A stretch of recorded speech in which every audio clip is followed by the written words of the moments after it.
This is Power Play, Book 1 in the Westbrook Falls Wolves NHL series. Written by Quinn Westbrook. Narrated by D and S. Power Play. A hockey romance. Westbrook Falls Wolves NHL. Quinn Westbrook. Copyright 2025. Quinn Westbrook. Published by Quinn Westbrook. Quinn Westbrook writes, all rights reserved. Dedication to my readers. You took a chance on an unknown voice, and for that, I am endlessly grateful. Within these pages, you'll find passion that burns bright, characters who fight for love as fiercely as they fight their own fears, and a story that proves the most powerful force of all is the courage to surrender your heart. This is just the beginning of our journey together. I promise you stories that will make your pulse race, heroes and heroines who will steal your breath, and love that conquers all even when the odds seem impossible. Thank you for believing in me before I've even proven myself. Here's to the magic we're about to create together. With love and anticipation, Quinn Westbrook. Acknowledgements. Writing a book is never a solo endeavor, and Power Play would not exist without the support, encouragement, and wisdom of many people. First and foremost, my deepest gratitude goes to my new readers. Thank you for welcoming the Westbrook Falls Wolves into your hearts. Special thanks to the hockey players, coaches, and fans who generously shared their knowledge and experiences with me. Any mistakes in depicting the world of professional hockey are entirely my own. To the literacy organizations working tirelessly to support those with dyslexia and other learning differences, your advocacy and educational resources were instrumental in helping me portray Malik's experiences with authenticity and respect. I hope this story contributes in some small way to greater awareness and understanding. To my family who supported me through the late nights, the long days, and the moments when I was physically present but mentally in Westbrook Falls, thank you for your patience and unwavering belief in me. Your love is the foundation that makes everything possible. And finally, to you, dear reader, who stayed with Malik and Zora until the final page, thank you for giving them your time and your heart. The journey of the Westbrook Falls Wolves is just beginning. I hope you'll join me for Penalty Shot, where Andre and Kiara discover that sometimes the perfect match has been right in front of you all along. With gratitude and love, Quinn Westbrook. Power Play. Face Off. Where it all begins, two opponents square off at center ice. The roar of 6,000 fans reverberated through Westbrook Falls Arena as Malik Donovan settled into position for the face-off. 43 seconds left on the clock. Tied game, playoff implications hanging in the balance. Malik's dark eyes narrowed beneath his visor as he studied his opponent, a veteran center from Montreal who'd been chirping all night. "You ready to lose in front of your hometown, pretty boy?" the opposing center muttered, his breath visible in the cold air above the ice. Malik didn't waste energy responding. Instead, he adjusted his grip on his stick and lowered his center of gravity, every muscle coiled with purpose. When the referee dropped the puck, Malik exploded forward, winning the draw cleanly and sending the puck back to Deshaun Carter at the blue line. Time seemed to slow as Malik burst toward the net, skating with the fluid power that had made him captain of the Westbrook Falls Wolves at just 28. He felt rather than saw Deshaun's pass slicing across the ice, connecting with his stick as if magnetized. Two defenders converged, but Malik spun away, maintaining possession before sliding a perfect pass to Andre Jackson on his left wing. "Shoot it!" Malik called, positioning himself for the rebound as Andre unleashed a blistering slap shot. The Montreal goalie made a desperate save, but the puck bounced directly to where Malik had anticipated. One quick flick of his wrist later, the lamp was lit, the buzzer sounded, and the arena erupted. Malik raised his stick in celebration, his teammates swarming him as the announcer's voice boomed, "Goal!" Scored by number 91, your captain, Malik Donovan. As the Wolves celebrated around him, Malik allowed himself a rare moment to soak in the crowd's energy. 4 years ago, no one would have believed that Westbrook Falls, a mid-sized South Carolina town with deep black community roots, would become home to a rising NHL franchise.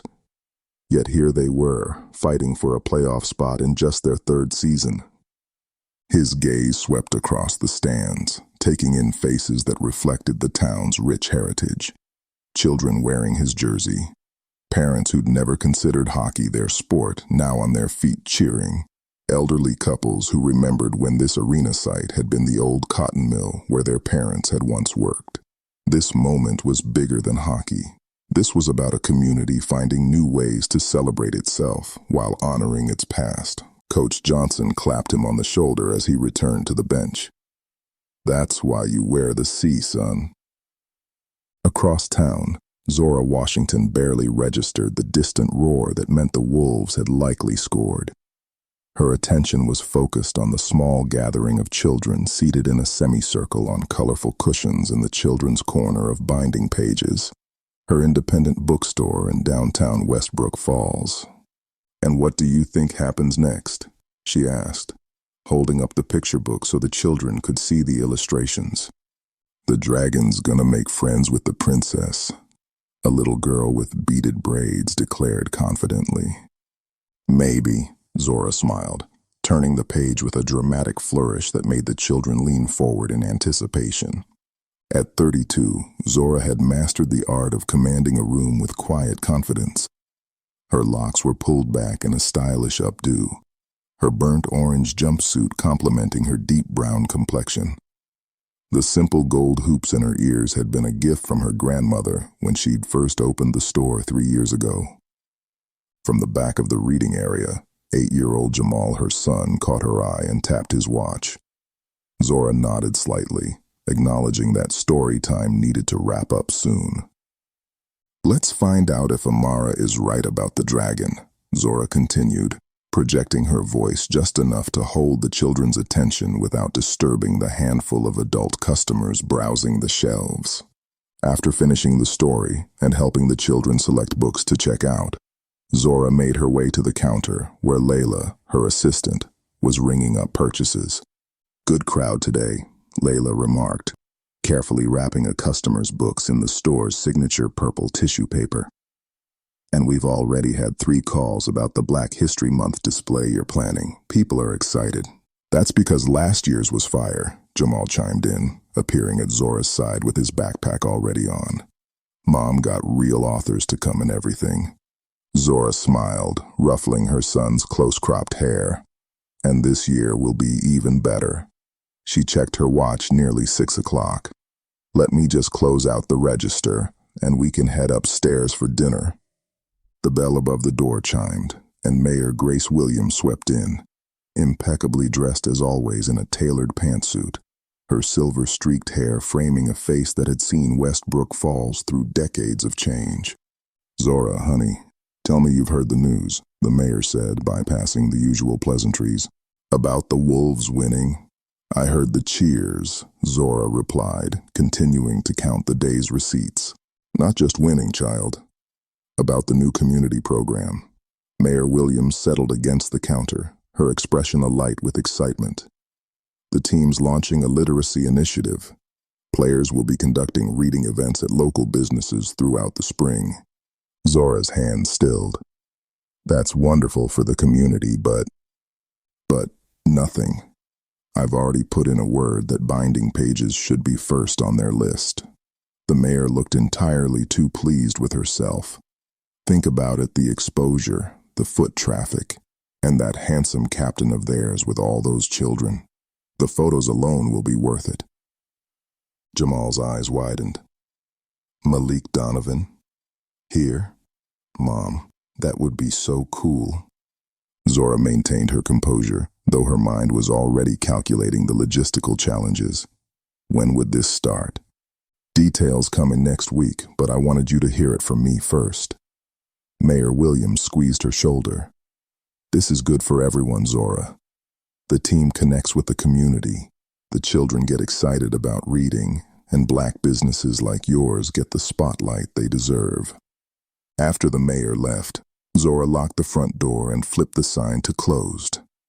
As she and Jamal climbed the stairs to their apartment above the store, she couldn't shake the feeling that her carefully structured life was about to get considerably more complicated. "Mom, do you think I could get Malik to sign my jersey?" Jamal asked, practically bouncing with each step. "Let's not get ahead of ourselves," Zora cautioned, unlocking their apartment door. "We don't even know if they'll choose our store."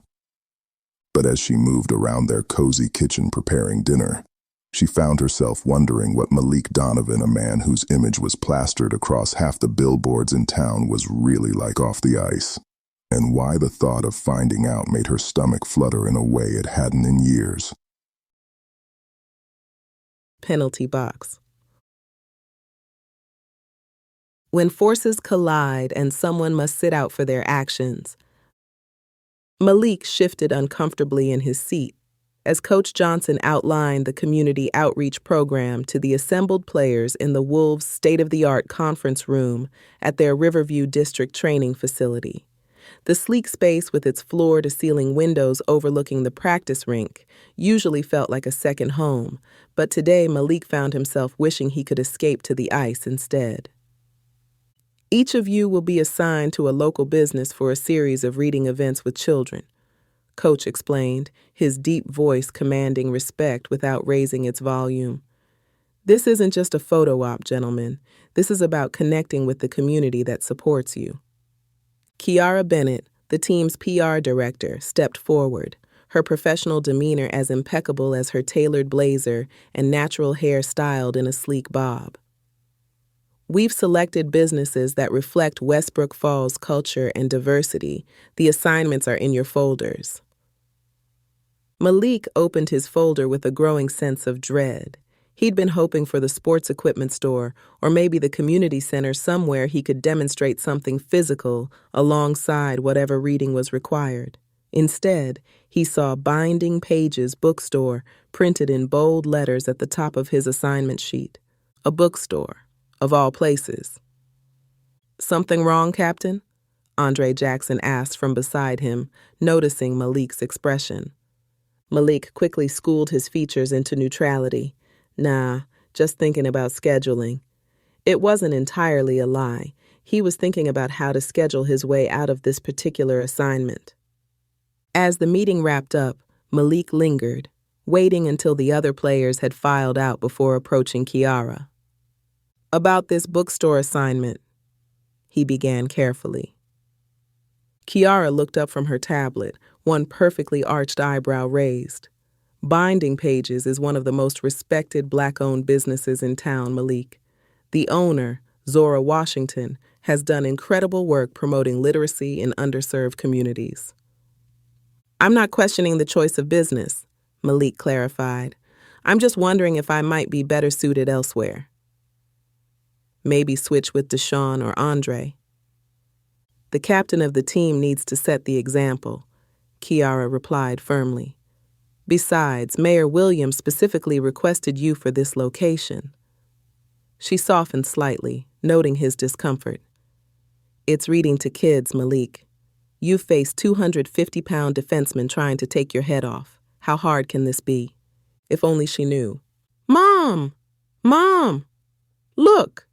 Jamal came tearing into the bookstore after school, waving a flyer in his hand so vigorously that his backpack nearly slipped off his shoulder. "It's happening! Malik Donovan is coming to our store." Zora looked up from where she was arranging a new display of contemporary Black romance novels. "Slow down, baby. Let me see that."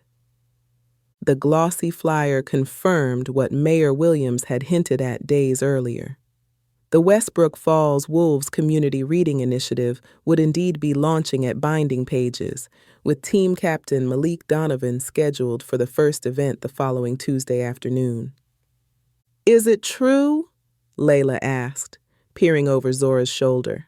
"Are we really hosting Mr. Fine as Hell hockey star?" "Language," Zora cautioned with a glance toward Jamal, though the boy was too busy examining the flyer to notice. "And yes, apparently we are." "This calls for a celebratory sweet tea," Layla declared, already heading toward their small refreshment counter at the back of the store. Zora followed, lowering her voice once they were out of Jamal's earshot. "I'm not sure celebration is the right response. This is going to require significant planning, and you know how Jamal gets about hockey. I'm concerned he'll be disappointed when he realizes his heroes are just regular people with good PR teams." "Or," Layla countered, filling 2 mason jars with tea, "this could be an amazing opportunity, not just for business, but for you personally." "Excuse me? When's the last time you went on a date, Z? And don't say that coffee meeting with Jamal's math teacher, that doesn't count." Zora accepted the tea but fixed her friend with a stern look. "I'm not interested in dating anyone, least of all some professional athlete who probably has women in every city the team visits." "So you have thought about it?" Layla grinned. "I've thought about the logistics of hosting a public figure in my store and managing my son's expectations," Zora corrected. Nothing more. But later that evening, after Jamal had gone to bed still buzzing with excitement, Zora found herself Googling Malik Donovan. The search returned thousands of results, highlight reels, interviews, charity events. In every video, he was charismatic, yet somehow reserved, his answers thoughtful but brief. There were surprisingly few tabloid stories or social media scandals, unusual for someone in his position. One interview from last year caught her attention. Malik was speaking at a youth hockey clinic in the Heights, the historically black neighborhood where Zora herself had grown up. "Hockey wasn't accessible to kids who looked like me when I was growing up in Charleston," he was saying to the reporter while children skated behind him.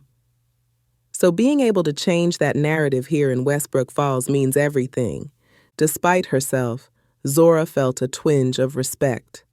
Perhaps there was more to Malik Donovan than she'd assumed.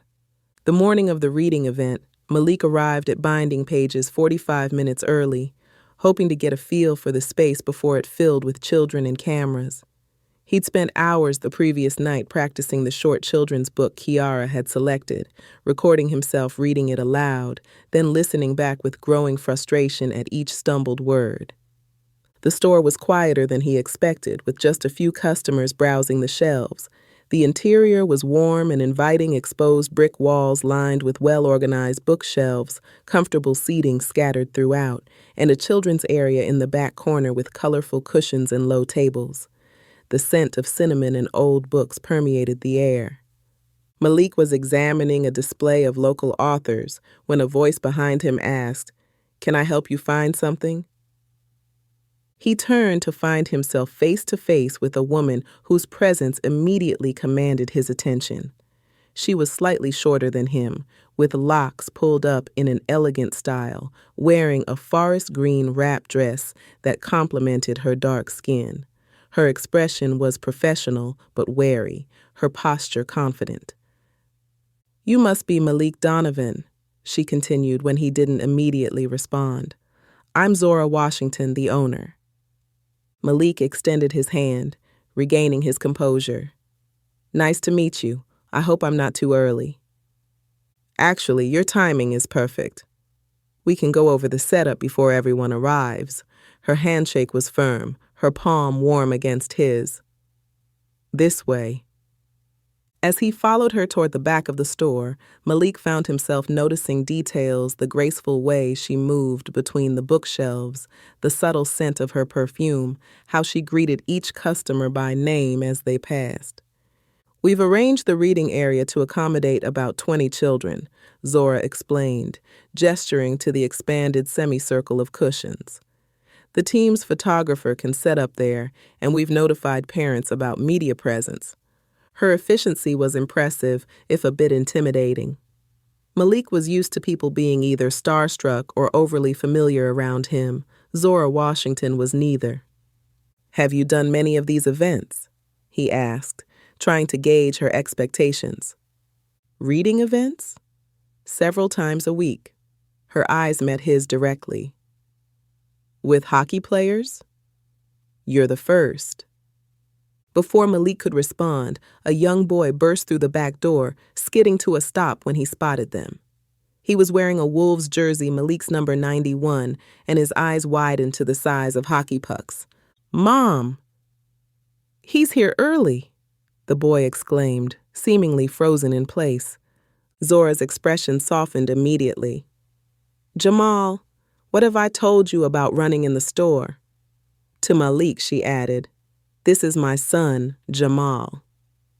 He's a big fan, as you can probably tell. Malik crouched slightly to meet the boy at eye level. "That's a good-looking jersey, man." "You play hockey?" Jamal nodded enthusiastically. "Street hockey at Barrett Park. I'm learning to skate at the community rink too, but I'm not very good yet." "I couldn't even stand up on skates my first year," Malik confided. "Kept falling so much my cousins called me Timber all winter." Jamal giggled, his initial awe giving way to genuine engagement. "Really? But you're the best skater on the team now." "Practice," Malik said with a wink. "Lots and lots of practice." When he straightened and met Zora's gaze again, something had shifted in her expression, a slight softening around the eyes, an almost imperceptible reassessment. The tension between them hadn't disappeared, but it had transformed into something more complex, more interesting. The bell above the front door chimed as the first families began to arrive for the event. Kiara walked in with the team photographer, followed by what appeared to be a local news crew. "Showtime," Zora murmured, and though her professional smile returned as she moved to greet the newcomers, Malik caught the flicker of genuine warmth she directed at her son, and just maybe, at him as well. Home ice advantage. Finding comfort in familiar territory. And that's why the little engine finally made it up the hill, Malik concluded, closing the book to enthusiastic applause from his young audience. The reading had gone better than he'd expected. He'd stumbled over a few words, but recovered quickly each time, and the children had been too engaged in the story and his animated delivery to notice. Now came the part he was more comfortable with answering their questions. Hands shot up immediately. Malik pointed to a little girl with puffs atop her head who looked about 5 years old. "Is it cold on the ice?" she asked seriously. Malik grinned. "Very cold. That's why we skate so fast, to stay warm." The children giggled and he called on a boy near the back. "How many teeth have you lost playing hockey?" "3, Malik answered, tapping the side of his mouth. "But the tooth fairy pays extra for hockey teeth, so it's not all bad." More laughter. From her position near the refreshment counter, Zora watched with undisguised surprise as Malik handled the children with an ease she hadn't anticipated. He was patient with their questions, regardless of how silly or repetitive they became, and seemed genuinely engaged rather than simply fulfilling a PR obligation. Jamal had been waiting patiently with his hand raised, and when Malik finally called on him, he asked with all the seriousness an 8-year-old could muster, "What's the most important quality for a team captain to have?" The question momentarily caught Malik off guard. He'd expected another query about broken bones or game-winning goals. Instead, he found himself genuinely considering his answer. "Listening," he said finally. "A good captain needs to listen to his teammates, his coaches, and himself, especially when things get tough. It's not about being the loudest voice in the room. It's about hearing what needs to be heard." Zora felt a peculiar warmth spread through her chest. It was the kind of answer that couldn't be rehearsed, that revealed something genuine about the man behind the public persona. After the Q&A session, Malik signed autographs while the photographer captured images of him interacting with the children. Kiara circulated efficiently, ensuring that everyone who wanted a moment with the team captain got one, while still keeping the event on schedule. When the last family had departed and the media crew was packing up their equipment, Malik approached the counter where Zora was organizing a stack of the children's book he'd read, which had sold out during the event. "Thank you for hosting," he said, his voice quieter now that they weren't performing for an audience. "You've created a special place here." "It's not just me," Zora replied, nodding toward Layla, who was helping Jamal straighten up the reading area. "And thank you for being so good with the kids, especially Jamal. He asks smart questions. You must be doing something right." Their eyes met briefly, and that same undefinable tension from earlier resurfaced, a current of possibility neither was quite ready to acknowledge. The moment was interrupted by Andre Jackson sauntering into the store, his athletic frame commanding attention in street clothes as effectively as it did in a hockey uniform. With his closely cropped fade and the confident set of his broad shoulders, he looked every bit the star forward he was on the ice. "So this is where the captain's been hiding out," Andre said with a grin, clapping Malik on the shoulder. "The boys are heading to Crown and Anchor for dinner. You in?" Before Malik could answer, Jamal spotted Andre and rushed over, barely containing his excitement. "You're Andre Jackson. You scored the overtime goal against Tampa last month." Andre's smile widened. "Sure did, little man. You know your hockey." "Mom and I watch every game," Jamal declared proudly. "Even the away ones." Zora felt her cheeks warm as Malik raised an eyebrow in her direction. "Is that so?" he asked, a hint of teasing in his voice.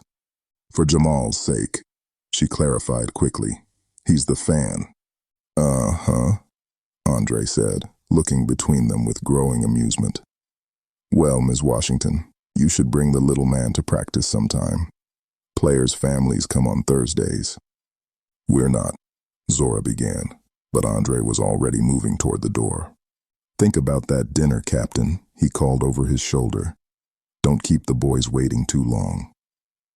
After Andre left, an awkward silence settled between Malik and Zora. Jamal had returned to helping Layla, leaving them momentarily alone. "Your teammate is a lot," Malik finished for her. "But he's the best right wing in the division, so we put up with him." His smile took any sting out of the words. Zora found herself smiling back. "I should thank you again for today. The store will be talking about this for weeks." "It's the first of 3 sessions," Malik reminded her, suddenly reluctant to leave. "I'll be back next Tuesday, same time."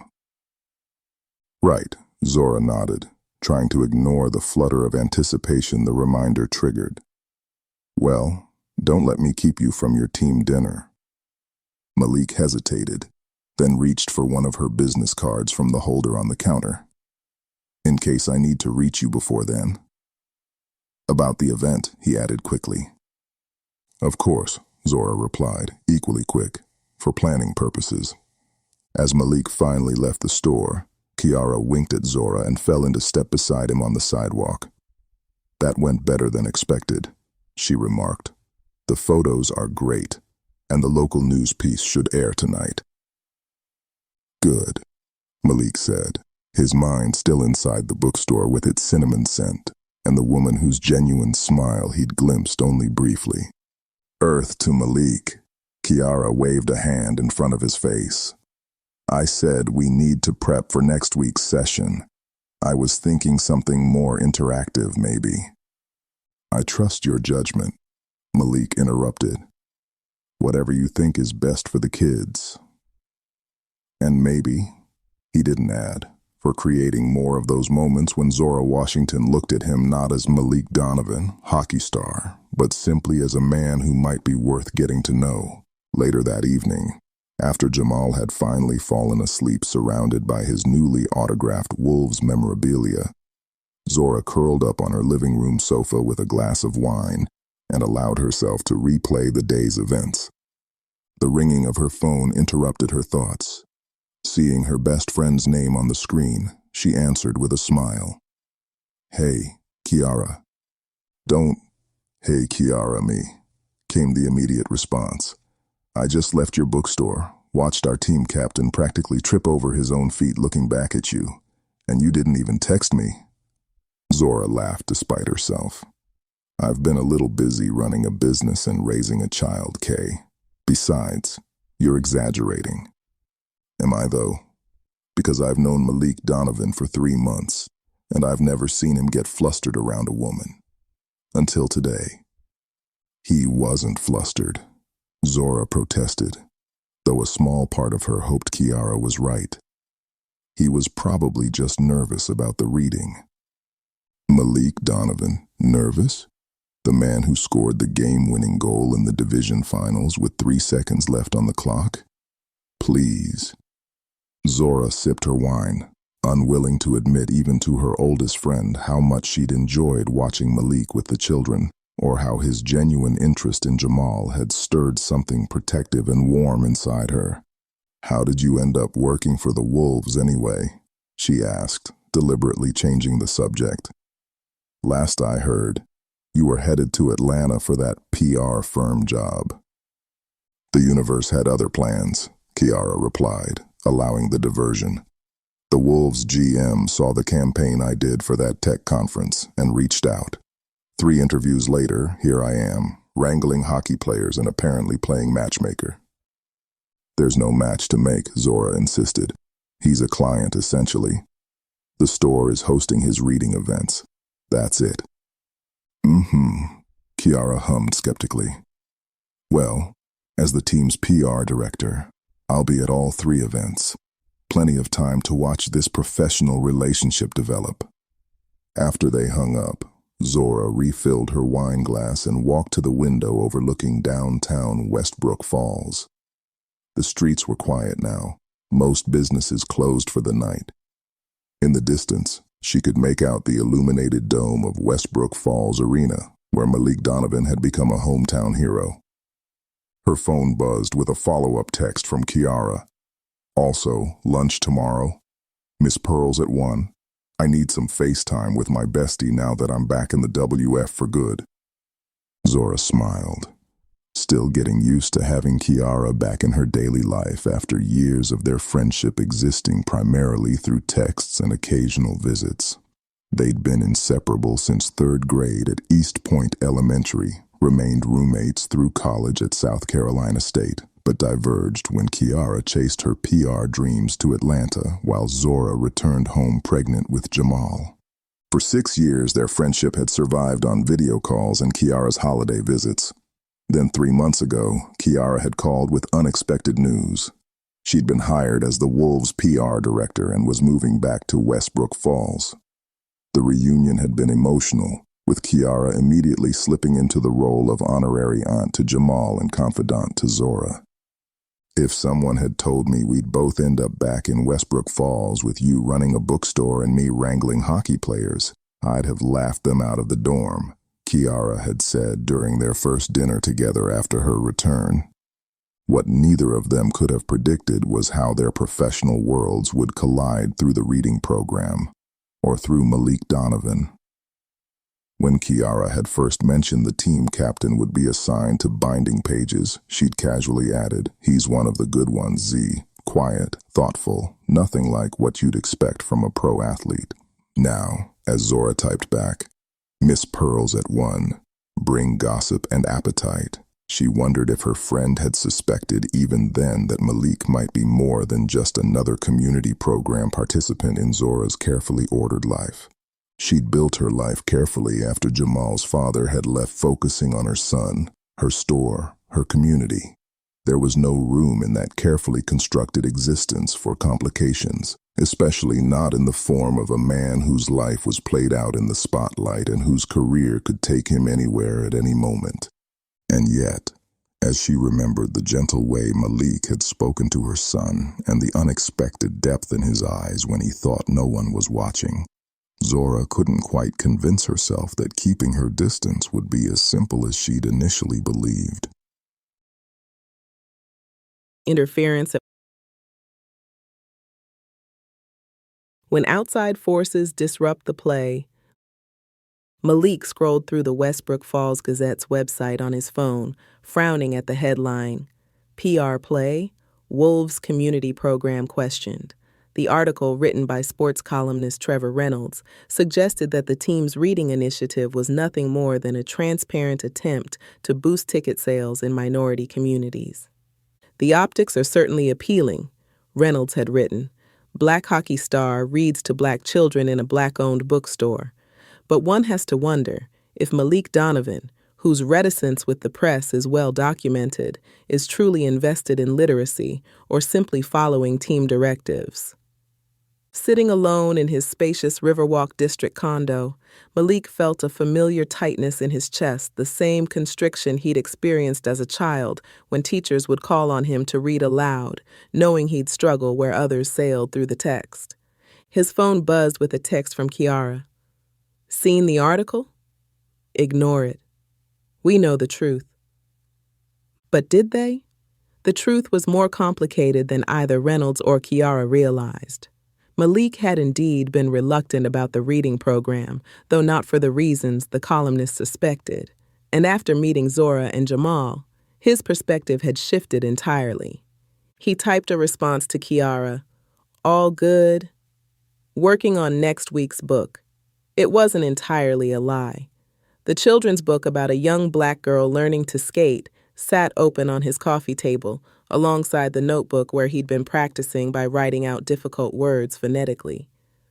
Malik set his phone aside and returned to his preparation, determined that his next visit to binding pages would go even more smoothly than the first. He'd arranged for Andre to help him practice. His teammate was one of the few people who knew about his dyslexia, having discovered it during Malik's rookie year when they'd roomed together on the road. A knock at his door signaled Andre's arrival. Malik let him in, grateful that his friend had brought beer, but made no mention of the newspaper article. Let's get to work, Captain, Andre said instead, dropping onto the sofa and picking up the children's book. You've got a pretty bookstore owner to impress. Malik rolled his eyes but didn't bother denying it. Just read the damn book, Jackson. The bell above binding page's door chimed, and Zora looked up from her inventory spreadsheet, her practiced greeting dying on her lips as she recognized the man entering her store. Marcus Williamson hadn't changed much in the last time he popped up. His tailored suit fit his athletic frame perfectly, his closely cropped hair now featuring distinguished touches of gray at the temples. He still carried himself with the confidence of someone who expected doors to open for him, which they usually did. Hello, Zora, he said, his voice as smooth as she remembered. You look well. Zora straightened, acutely aware of Layla watching curiously from the children's section. Marcus, this is unexpected. I've moved back to Westbrook Falls, he explained, approaching the counter, opening a satellite office for the firm. I thought it was time Jamal had his father around more consistently. The casual way he referred to their son, as if he hadn't been absent for most of the boy's life, sent a spike of anger through Zora. You could have called first. Would you have agreed to see me? That's not the point, Zora replied, keeping her voice low. You can't just walk in and disrupt our lives whenever it suits you. Marcus glanced around the store with appreciation. You've built something impressive here. I always knew you would. His gaze returned to her face. I saw the news piece about the hockey players' reading event. Jamal looked happy. The mention of Malik caught Zora off guard.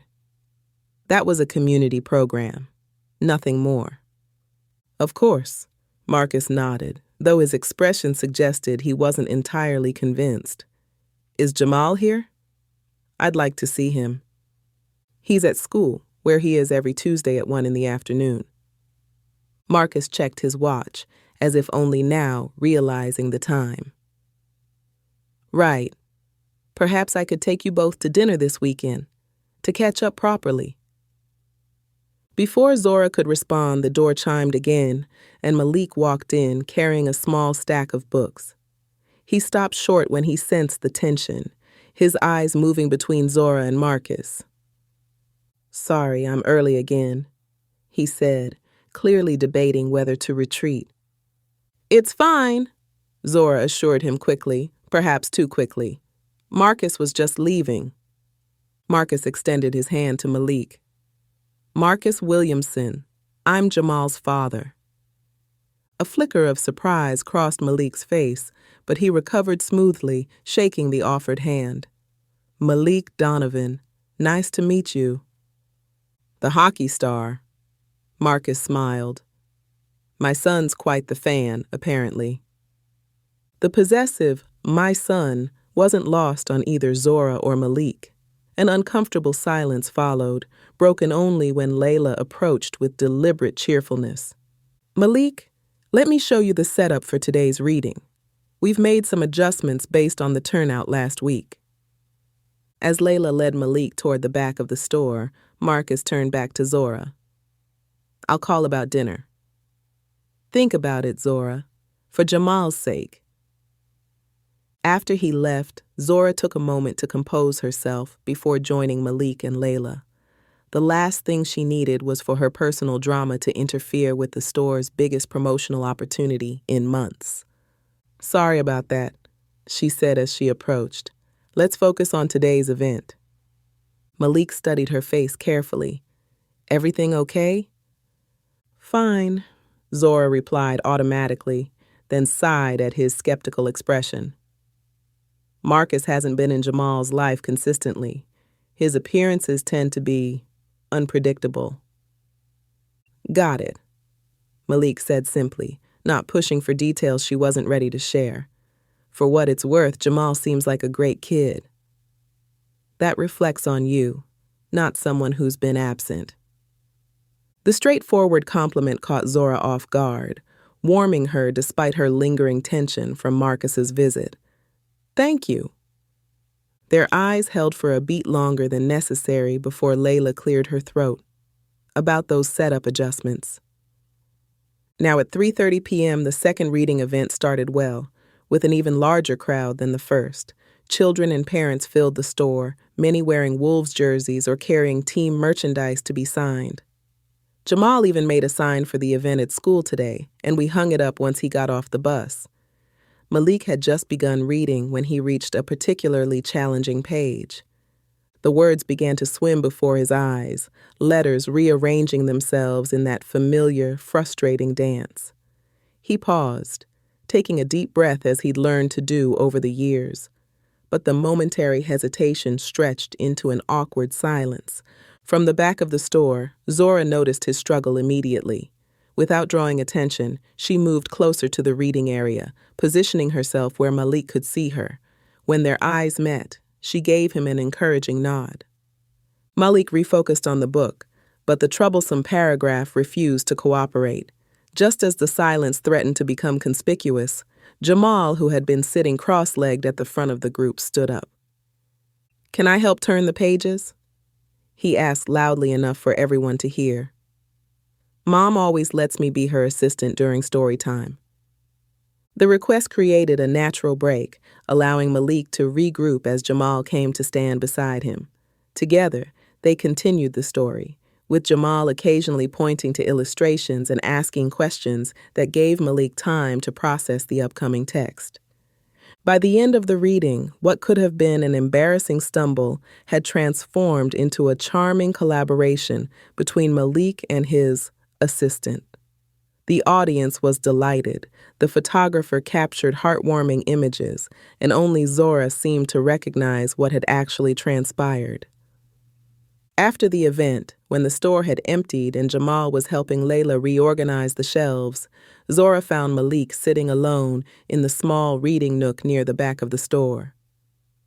"Thank you for stepping in," he said before she could speak. "You noticed." Zora sat in the chair opposite him. I'm a bookseller. I notice when people struggle with text. Her voice was gentle, free of judgment. And Jamal's a natural at reading people too. Gets that from his grandmother. Malik studied his hands for a moment before meeting her gaze. That article in the Gazette, it wasn't entirely wrong. I was reluctant about this program, but not for the reasons they think. You don't owe me an explanation, Zora said. Maybe I want to give you one anyway. Malik's voice had dropped lower, intended for her ears only. I've had dyslexia since I was a kid. Reading in public is challenging. The admission hung between them, and Zora felt a shift in her perception of him, not pity, but a deeper understanding of the courage it had taken for him to participate in a reading program at all. Why agree to do it then? She asked softly. Because sometimes the things that scare us most are the ones most worth doing. His eyes held hers steadily. And because I'm tired of hiding it. Before Zora could respond, Jamal bounded over, his energy undiminished despite the long event. Mr. Donovan, are you coming back next week too? Wouldn't miss it, Malik replied with a genuine smile, especially now that I've got such a good assistant. Jamal beamed before Layla called him back to help with the final cleanup. When he'd gone, an awkward silence fell between the adults. Listen, Malik began hesitantly. There's a team event at Crown and Anchor this Friday, a casual dinner for players and friends. Would you and Jamal like to come? No pressure, just thought he might enjoy meeting the rest of the team. Zora felt a flutter of something dangerous possibility, perhaps. I'll think about it, she said, neither accepting nor refusing outright. That's all I'm asking, Malik replied, and the gentle understanding in his eyes made it suddenly difficult for Zora to remember all the reasons she should keep her distance. Open ice. A moment of vulnerability and honesty. The community ice rink was nearly empty on Thursday afternoon when Malik arrived for his weekly session with the youth hockey program. He was earlier than usual, having skipped the optional team skate to clear his head. The events at Binding Page